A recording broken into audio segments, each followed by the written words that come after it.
I care about the fact that he says, you look like my daughter, because I find that very interesting. I also find it interesting that he offered to pay McDougal, and she didn't want it. And I thought, what a sad, God, that's sad.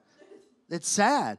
And I think that if you really, truly, you know, I know this is a hard thing to say or to hear, but sympathy, we need to really distinguish our notions of sympathy and empathy. Sympathy is within it an endorsement. I'm sympathetic to you because I endorse you. But empathy is the purest act that requires the most work, which is I'm empathetic with you, but I doesn't mean I agree with you, doesn't mean I have to like you, but I'm empathetic, you're a human being, and within that you have the human condition. And we have to have empathy with him because he is a human being. And through empathy comes understanding.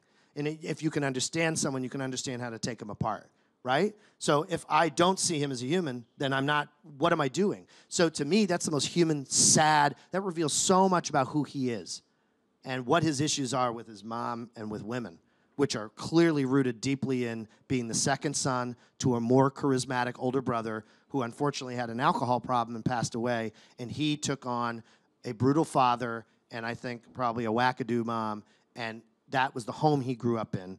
And clearly his sister got out early because she's like this like reasonable judge in the New York Superior Court. And I think that Trump is perceived as the sort of, you know, wacky family member that everyone just kind of ignored.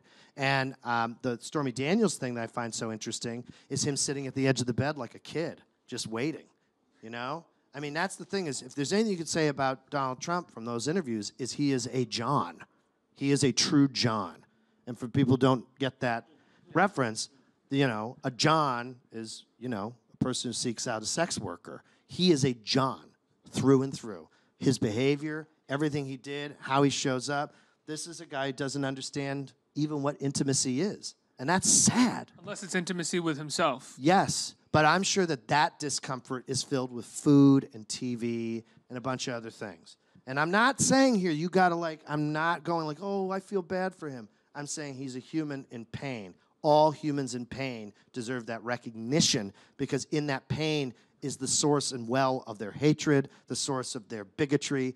That's where it comes from. So wouldn't you want to know where that well is? You know?